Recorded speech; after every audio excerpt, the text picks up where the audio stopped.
Hello to everyone, PSP के YouTube channel में आप सभी का स्वागत है। आज हम पढ़ने जा रहे हैं बीएससी सेकेंड ईयर का एक इम्पॉर्टेंट टॉपिक जो कि जेनेटिक्स से रिलेटेड बहुत ही इम्पॉर्टेंट टॉपिक है, जिसका नाम है आनुवंशिकता अथवा हेरिडिटी। आनुवंशिकता या हेरिडिटी जो होती है वह आनुवंशिकता या हेरिडिटी सबसे पहले ये एक ऐसा कैरेक्टर या एक ऐसा लक्षण होता है जो कि पेरेंट्स से नई आने वाली संततियाँ या ऑफस्प्रिंग्स जो होती हैं, इन ऑफस्प्रिंग्स के अंदर जो कैरेक्टर ट्रांसफर्स हो रहे हैं, जो भी लक्षण एक संतति से दूसरी संतति के अंदर ट्रांसफ़र होते हैं, उन कैरेक्टर्स को या उन लक्षणों को क्या कहा जाता है, आनुवंशिकता अथवा हेरिडिटी कहते हैं। तो जो जनक जीव या पेरेंट्स होते हैं, जो जनक जीव या पेरेंट्स है, इन पेरेंट्स से संतति या ऑफस्प्रिंग्स जो होती है, इन ऑफस्प्रिंग के अंदर जो भी कैरेक्टर क्या हो रहे हैं, ट्रांसफ़र हो रहे हैं, लक्षण का संचरण हो रहा है, तो इस कैरेक्टर्स को हम क्या कह सकते हैं, आनुवंशिकता अथवा हेरिडिटी कह सकते हैं। तो जनक जीवों से लक्षणों का संतति के अंतर्गत संचरण होना आनुवंशिकता या हेरिडिटी कहलाता है। अब नेक्स्ट एक टर्म आती है यहाँ पर आनुवंशिकी, या जिसे कहते हैं हम जेनेटिक्स कहते हैं। आनुवंशिकी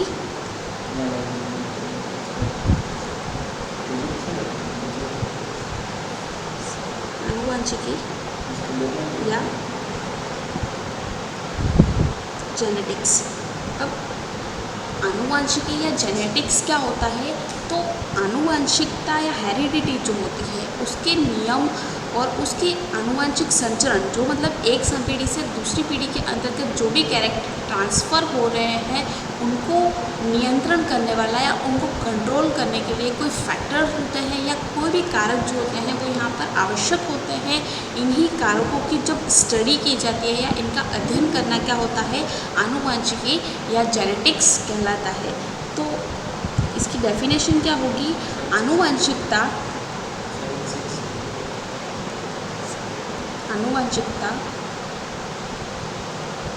के नियमों व आनुवंशिक संचरण को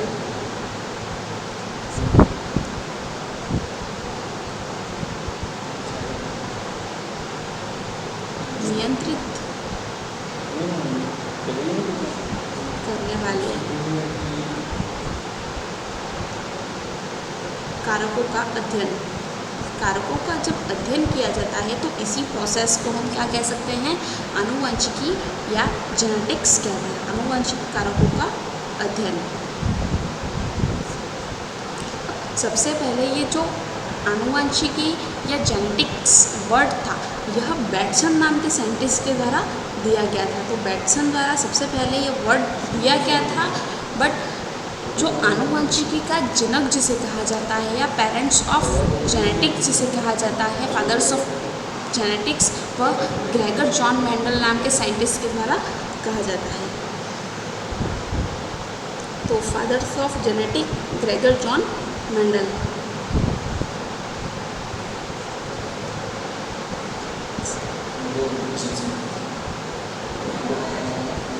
ग्रेगर जॉन मेंडल। अब जो मेंडल नाम के साइंटिस्ट जो थे, इन मेंडल नाम के साइंटिस्ट ने जो जेनेटिक्स या हेरिडिटी होती है, उस हेरिडिटी को एक्सप्लेन करने के लिए एक उद्यान मटर, जिसे हम कहते हैं पाइसम सटाइवम मटर जो होता है, इस पाइसम सटाइवम पर क्या किया, एक एक्सपेरिमेंट किए और बहुत ज़्यादा ही एक्सपेरिमेंट करने पर हेरिडिटी की खोज किया, उनके बारे में सबसे पहले जानकारी दी थी। तो पाइसम सटाइवम के ऊपर क्या किया, स्टडी की। तो पाइसम सटाइवम पर उनके सारे जो एक्सपेरिमेंट्स थे इस पर किए गए, जिसे हम कहते हैं उद्यान मटर कहते हैं। अब इन उद्यान मटर जो थे उसको 7 जोड़ी विपर्यासी लक्षण दिए गए थे या 7 कॉन्ट्रास्टिंग ट्रेट्स दिए गए थे। ये 7 पेयर्स जो थे, उसी 7 पेयर्स के कारण क्या हुआ कि मेंडल ने जब जेनेटिक्स या हेरिडिटी की स्टडी करी तो उस स्टडी के कारण से उनको अपने प्रयोग के टाइम पर उनको सक्सेस मिली थी या उनको सफलता मिली थी। तो अक्सर क्वेश्चन में पूछा जाता है कि मेंडल जो सफल हुए थे उसके रीज़न्स क्या हैं। तो उसके रीज़न्स के बहुत ज़्यादा ही वैसे तो कारण होते हैं, बट उन्होंने जो एक्सपेरिमेंट के लिए जो प्लांट का सिलेक्शन किया था, उस प्लांट के सिलेक्शन के लिए जो उद्यान मटर लिया गया था वह सबसे ही महत्वपूर्ण था। और दूसरा जो फैक्टर देखे कि सफलता का दूसरा और क्या कारण रहा था, तो एक समय में इन्होंने एक ही कैरेक्टर्स को क्या किया, उनकी वंशागति या हेरिडिटी का अध्ययन किया। तो उसकी सफलता के कारण देखें हम, सफलता के कारण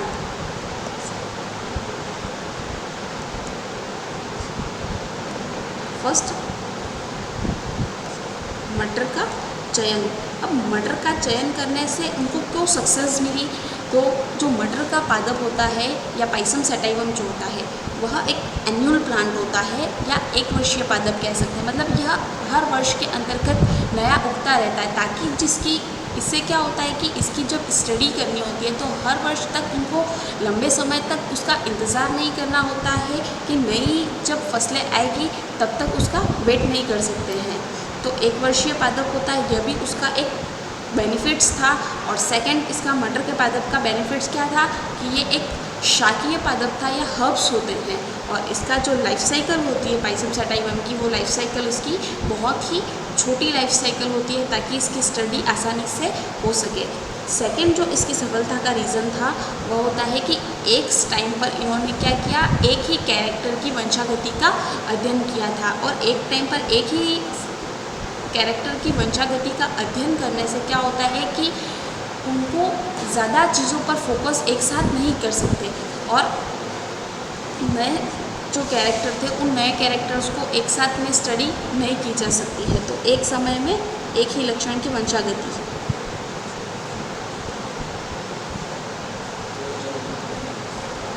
एक लक्षण की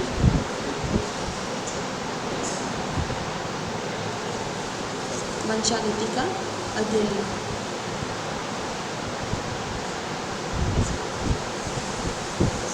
अब जो थर्ड रीज़न था वो था स्टैटिकल रिकॉर्ड्स। स्टैटिकल रिकॉर्ड या सांख्यिकी अभिलेख जिसे वो कहते हैं।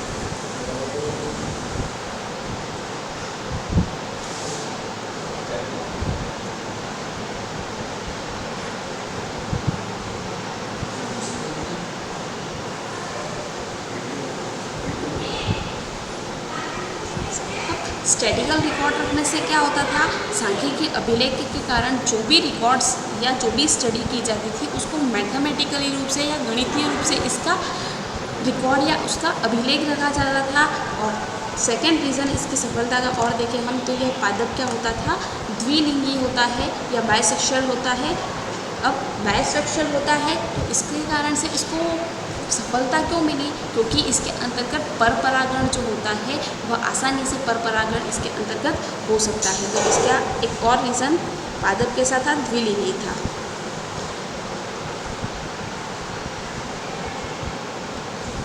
पादप द्विलिंगी।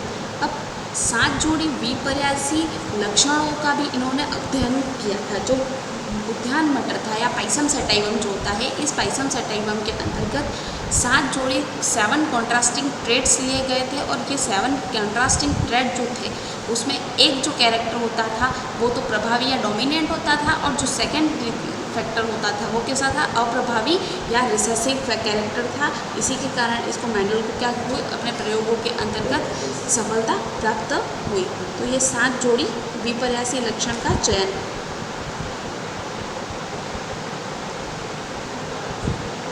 विपर्यासी लक्षण का अध्ययन। अब 7 जोड़ी जो विपर्यासी लक्षण जो लिए गए थे उन 7 जोड़ी विपर्यासी लक्षणों का चयन इन्होंने किस प्रकार से किया था।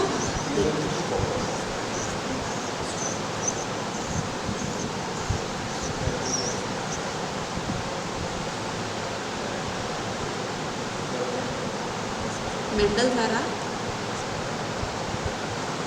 चयनित 7 जोड़ी विपर्यासी लक्षण। अब 7 जोड़ी जो विपर्यासी लक्षण लिए थे उसमें एक कैरेक्टर तो डोमिनेंट होता है और दूसरा जो कैरेक्टर होता है वो कैसा है, रिसेसिव कैरेक्टर होता है। फर्स्ट कैरेक्टर, सेकेंड प्रभावी जिसको कहते हैं डोमिनेंट,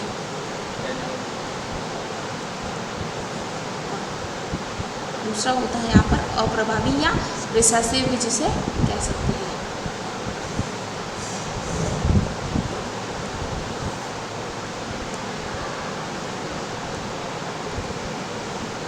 अब 7 जोड़ी जो विपर्यासी लक्षण थे उसमें सबसे पहला जो लक्षण था वह लिया गया था कि प्लांट की लंबाई या स्टेम हाइट जिसको कहते हैं, पादप की लंबाई या स्टेम हाइट, पादप की लंबाई जिसको कहते हैं स्टेम हाइट। अब ये स्टेम हाइट जो होती है उसमें एक होता है प्रभावी या डोमिनेंट कैरेक्टर, और डोमिनेंट जो होता है इसमें होता है लंबापन या टॉलनेस जो होती है वो क्या है, डोमिनेंट है। इस कैरेक्टर को हम कैपिटल टी से क्या करते हैं, शो किया जाता है। और जो अप्रभावी या रिसेसिव कैरेक्टर होता है इसको किया जाता है मोनापन कहा जाता है, और इसको शो किया जाता है स्मॉल टी के द्वारा, इसे शो किया जाता है। और सेकंड जो फैक्टर होता है यहाँ पर जो है पुष्पों की स्थिति, पुष्पों की स्थिति या फ्लावर पोजीशन जिसे कहेंगे।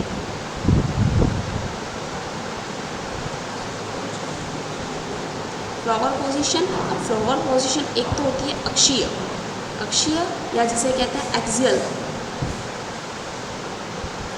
अब इसको जो शो किया जाता है वो ए से शो कर सकते हैं। अब ये होता है दूसरा अप्रभावी जो कैरेक्टर होगा यहाँ पर अग्रस्थ, जिसको कहते हैं टर्मिनल।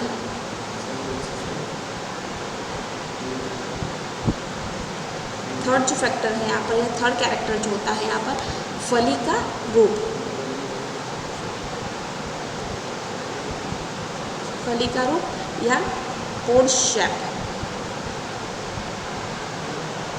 पोड शेप। अब पोड शेप जो होता है यहाँ पर कैसा होगा, चपटा या इसको कह सकते हैं इनफ्लेटेड भी कह सकते हैं, या इनफ्लेटेड या चपटे के अकॉर्डिंग दूसरा इसको कहना हो तो हम कह सकते हैं फली जो होती है वो कैसी होती है, फूली हुई होती है, तो इसको फूला हुआ भी कह सकते हैं। और जो इसका अप्रभावी होगा वो कैसा होगा, कॉन्ट्रैक्टिंग होगा या कॉन्ट्रास्टेड, जिसको कहते हैं संकीर्णित भी कह सकते हैं, संकीर्णित या कॉन्ट्रैक्टेड।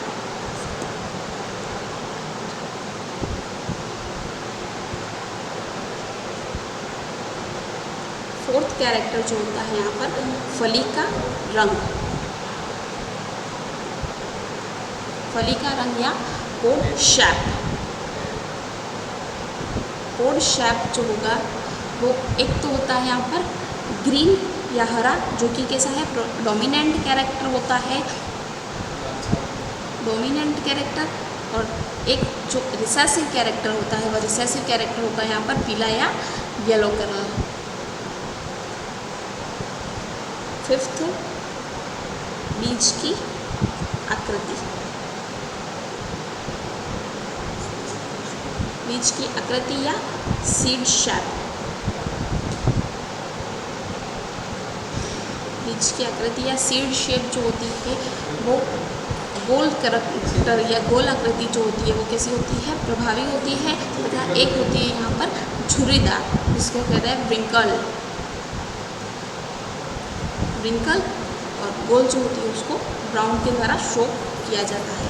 अब सिक्स्थ कैरेक्टर जो होता है वो होता है सीड कोट का कलर या फ्लावर का कलर, सीड कोट कलर या फ्लावर कलर भी कह सकते हैं इसे। अब बीज चोल, हिंदी में बीज चोल का रंग। अब इसका जो प्रभावी कैरेक्टर होता है वो तो हिंदी में होगा धूसर, जिसको कहते हैं ग्रे रंग या ग्रे कलर, और जो अप्रभावी होगा वह श्वेत अथवा वाइट होगा। और लास्ट 7th कैरेक्टर जो मेंडल के द्वारा चयन किया गया था उसको कहते हैं बीजपत्र का रंग। बीजपत्र का रंग, कलर ऑफ कोटिलेडॉन।